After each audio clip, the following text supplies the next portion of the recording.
కర్మ ఎవ్వరిని విడిచిపెట్టదండోయ్. ఒకవేళ భగవంతుడైనా కాస్త ఎక్స్క్యూజ్ చేస్తాడు, కొంచెం కన్సెషన్ ఇస్తాడు, కొంచెం ఎగ్జంప్షన్ ఇస్తాడు. కర్మ చస్తే ఇవ్వదు. 1000 ఆవులు 1000 దూడలు ఉన్నాయి. దూడల కట్లు విప్పాం. ఏ దూడ దాని దగ్గరికి వెళ్ళి దాని తల్లి దగ్గరికి వెళ్ళి సరిగ్గా ఆగుతుంది. కర్మ కూడా అంతే. అవశ్యం అనుభోక్తవ్యం కృతం కర్మ శుభాశుభం.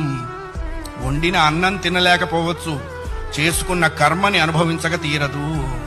చాలా మంది కొన్ని అనవసర మాటలు మాట్లాడుతుంటారు. బ్రతకదలుచుకోలేదు, చచ్చిపోదాం అనుకుంటున్నా.